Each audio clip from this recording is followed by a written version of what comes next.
2014 Scotland सुवर्णपदक, 2018 गटात सुवर्णपदक आणि 2020 साली लक्ष सुवर्णपदकाकडे लागलेले असताना सर्वांना एकच आशा होती की सुवर्णपदक हे आपल्या भारतामध्ये. तर मित्रांनो, तुम्हाला पहिला प्रश्न पडला असेल की सेमीफायनलमध्ये ॲक्च्युली हे 100 ग्रॅम वजन वाढलं नव्हतं, तर हे वजन 2.5 किलोपर्यंत वाढलं होतं. तर आता आपण वळूया की त्या दिवशी नेमके काय घडलं. 6 ऑगस्ट रोजी पहिला सामना झाल्यानंतर नाही आणि 0 फॅट असल्यामुळे हे वजन कमी करणं खूप अवघड जातं. तरीही त्यांनी 6 ऑगस्टच्या रात्री पूर्वीतून सांगू शकत नाही किंवा ऑलिम्पिकचा रूल काय असतो की वजन करतेवेळी कोणताही खेळाडू ऑलिम्पिकमध्ये खेळायला जातो तेव्हा तो देशासाठीच खेळत असतो आणि मल्ल संघाचा अध्यक्ष होता आणि त्याच्यावर विनेश फोगाटसोबत इतर सहकारी जे होते त्यांनी आरोप लावले की त्यांच्यावर लैंगिक चपराक बसली असते आणि एक सत्ताधारी पक्षाच्या विरोधीला. 2014 स्कॉटलंड कॉमनवेल्थ स्पर्धा 48 किलो वजनी गटात सुवर्णपदक, 2018 जकार्ता आशियाई क्रीडा स्पर्धा 50 किलो वजनी गटात सुवर्णपदक आणि 2020 साली टोकियोमध्ये ऑलिम्पिक स्पर्धा 53 किलो वजनी गटात रौप्य पदक. एवढ्या लहान वयात एवढी मोठी कामगिरी करणं हे विनेश फोगाटला तिच्या कष्टावर, तिच्या शिकवणीवर आणि तिच्या जिद्दीच्या जोरावर शक्य झालं. त्याच विनेश फोगाटने 6 ऑगस्ट 2024 रोजी पॅरिसमध्ये झालेल्या ऑलिम्पिकमध्ये सेमीफायनलमध्ये धडक गाठली आणि फायनलमध्ये विजय मिळवत सुवर्णपदकाची आशा पल्लवित केली. पूर्ण देशाचे लक्ष सुवर्णपदकाकडे लागलेले असताना सर्वांना एकच आशा होती की सुवर्णपदक हे आपल्या भारतामध्ये येणार आहे. आणि अशातच 7 ऑगस्ट 2024 रोजी सकाळी बातमी येते की विनेश फोगाटचे 50 किलो वजनी गटात 100 ग्रॅम वजन जास्त भरल्यामुळे तिला अपात्र करण्यात आलेलं आहे आणि आता तिला कोणतेही मेडल न मिळवता तिला परत भारतात परतावं लागणार आहे. ही गोष्ट अतिशय धक्कादायक मानली जाते. या गोष्टीत खूप गोष्टींचा उलगडा होणं बाकी आहे. याच्यामध्ये चूक कोणाची आहे, काय आहे हे आज आपण बघणार आहोत. नमस्कार, मी शुभम पवार. महाशिवरमध्ये आपलं सहर्ष स्वागत आहे आणि विशेष खतरनाकमध्ये आपण आज पाहणार आहोत विनेश फोगाट आणि तिच्या संघर्षाची कहाणी. तर मित्रांनो, तुम्हाला पहिला प्रश्न पडला असेल की सेमीफायनलमध्ये वजन पात्र ठरलेल्या विनेश फोगाटला अचानक 100 ग्रॅम वजन कसं वाढलं.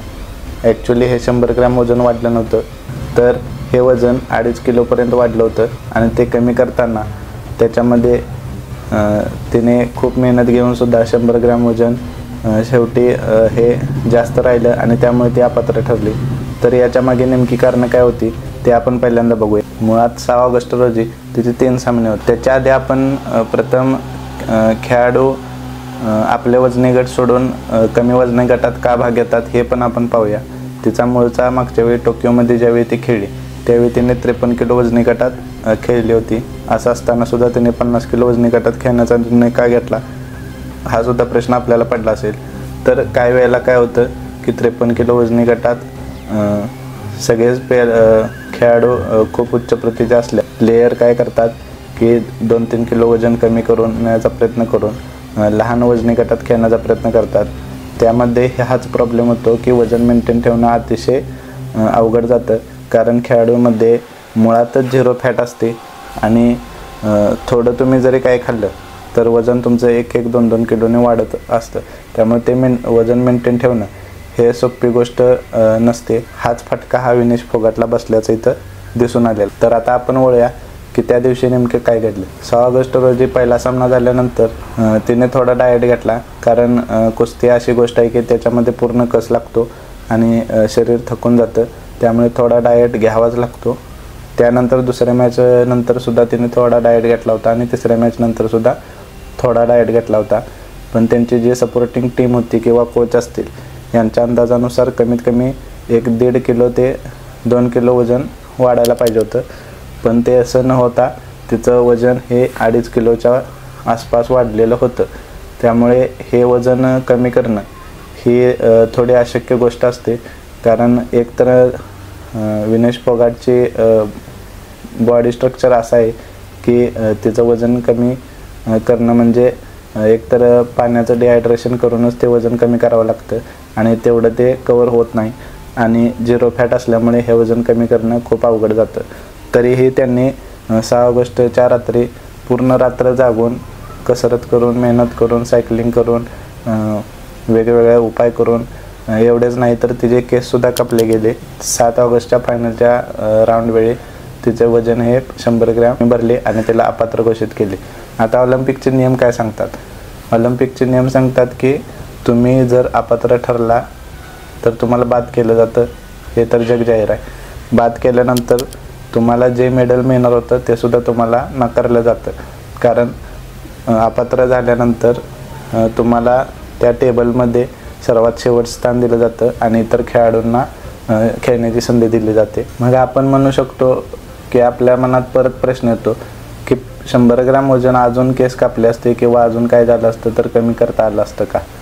आता तिथे सिच्युएशन कशी होती, काय होती हे आपण इथून सांगू शकत नाही.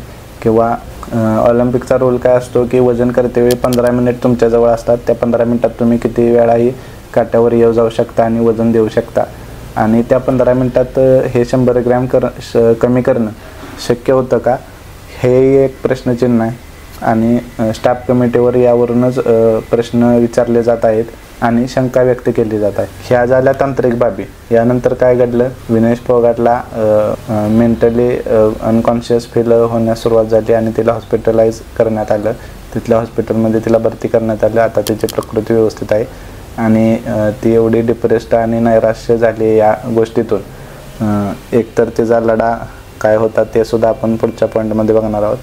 आणि त्या नैराश्यातून तिने रिटायरमेंट घेण्याचा सुद्धा निर्णय घेतलेला आहे. तसेच तिने आंतरराष्ट्रीय क्रीडा न्यायालय जे असतं त्याच्यामध्ये दादसुद्धा मागितली आहे की मला खेळण्यासाठी परवानगी द्यावी.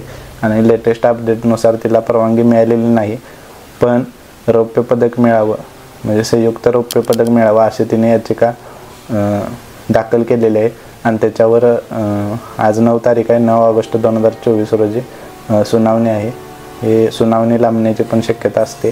त्यामुळे याचा निर्णय काय होईल ते तुम्हाला नंतर कळेल. पण इकडे भारतात काय चालू झालं राजकारण चालू झालं. सत्ताधीशांच्या क्रीडा मंत्र्यांनी संसदेत सांगितलं 2020 टोक्यो ओलंपिक चक्र में 1,13,98,224 रुपये का आर्थिक सहयोग उसको किया गया की आम्ही तिच्यावर एवढे पैसे 2-2.5 कोटी रुपये खर्च केले, काय केले, असं केलं तसं केलं, आम्ही पूर्ण सपोर्ट केला. अरे तुमचं ते कर्तव्यच आहे. कोणताही खेळाडू ऑलिम्पिकमध्ये खेळायला जातो तेव्हा तो देशासाठीच खेळत असतो आणि देशाचाच पैसा त्यासाठी खर्च केला पाहिजे. तो काय तुमच्या पदरचा पैसा खर्च करत नाही किंवा तुमच्या घरातून पैसे आणून देत नाही. सामान्य जनतेचं टॅक्समधूनच तो पैसा खर्च केला जातो. त्यामुळे ते बोलून दाखवून तुमचा मनाचा मोठेपणा दाखवण्याची काही गरज नाही. जर तुम्ही केले तर केले, ते बोलून दाखवायची काही गरज नसते. यावर विरोधी पक्षांनी सुद्धा आक्षेप घेतला. आता या सगळ्यात शंका व्यक्त होण्याचं कारण काय आहे? त्यासाठी आपल्याला 2023 जावं लागेल. 2023 काय झालं? 2023 असं झालं की बृजभूषण सिंह हा एका सत्ताधारी पक्षाचा खासदार होता. तो उत्तर प्रदेशामधून. तो भारतीय कुस्ती मल्ल संघाचा अध्यक्ष होता आणि त्याच्यावर विनेश फोगाट, साक्षी मलिक असतील किंवा पुनिया जे हे तिघजण असतील किंवा त्यांच्यासोबत इतर सहकारी जे होते त्यांनी आरोप लावले की त्यांच्यावर लैंगिक छळाचे हे आरोप केले गेले. आणि या आरोप करताना सरकारने त्यांचं एकसुद्धा ऐकलं नाही. ते आंदोलनाला बसले, दिल्लीत आंदोलनाला बसले. त्यांना आर्मी बोलवून उठवण्यात आलं किंवा ते आंदोलन दडपण्याचा प्रयत्न केला. असा लढा त्यांनी 5 ते 6 महिने दिला. पण त्यातून सुद्धा त्याला क्लीन चिट देण्यात आली किंवा त्याच्यावर कोणतीही ॲक्शन घेण्यात आली नाही. असे सर्व असताना आता देशात एक शंकाचं निर्माण झालेली आहे की जर विनेश फोगाटने सुवर्णपदक आणलं असतं तर या सत्ताधारी पक्षाच्या तोंडावर चपराक बसली असते आणि एक सत्ताधारी पक्षाच्या विरोधी लाट तयार झाली असते की तुम्ही ज्या खेळाडूंना त्रास दिला त्यांनीच एक सुवर्णपदक आणलं आणि तुम्ही अशा खेळाडूंना त्रास दिला. त्यामुळे तिला कशाही परिस्थितीत बाद करण्यात आला असू शकतं अशी शंका व्यक्त केली जाते. किंवा कोचिंग स्टाफमध्ये किंवा जे हेल्थ स्टाफ होता त्यांच्यावर शंका व्यक्त केली जाते की तिचं डाएट प्रमाणात दिलं नसावं किंवा ओव्हर डाएट दिलं असावं. त्यामुळे तिचं वेट जास्त वाढलं आहे आणि त्यामुळे तिचं अपात्रतेचा निर्णय आला असावा. तर या सर्व शंका आज व्यक्त होत आहेत. पण त्याच्याबरोबरच तिने जे काल रिटायरमेंट जाहीर केली, निवृत्ती जाहीर केली, त्या निवृत्तीसाठी सुद्धा सर्व देशाकडून विनंती आहे की तिने 2028मध्ये सुद्धा खेळलं पाहिजे. माहीत आहे म्हणजे एवढ्या सर्व गोष्टीतून जाणं साहजिक आहे की माणूस मनाने थकून जातो, नैराश्यपणा येते आणि लढण्याची कॅपॅसिटी राहत नाही. हार न मानता सर्व तुमच्या देश आपला तुमच्यासोबत आहे. हार न मानता तुम्ही परत खेळलं पाहिजे आणि परत एकदा तुम्ही सुवर्णपदक आणून दाखवलं पाहिजे. तर काल जे ट्विट केलं विनेश फोगाटने ते मी तुम्हाला वाचून दाखवतो आणि त्याच्यातून तुम्हाला कळेल की ती किती नैराश्यामध्ये गेलेली आहे. तर हे ट्विट असं होतं, माँ कुश्ती मेरे से जीत गई, मैं हार गई, माफ़ करना आपका सपना मेरी हिम्मत टूट चुके, इससे ज़्यादा ताकत नहीं रही अब. म्हणजे किती ते खचून गेलेले, आप सबकी हमेशा ऋणी रहूंगी. आणि तिने कुस्तीचं जे 2001 ते 2024 हा तिचा प्रवास होता ते ट्विट केलेलं आहे. आणि या ट्विटमधून तुम्हाला समजेल किती नैराश्यात गेलेली आहे, तिला किती मानसिक सपोर्टची आणि सर्व लोकांच्या प्रेमाची गरज आहे.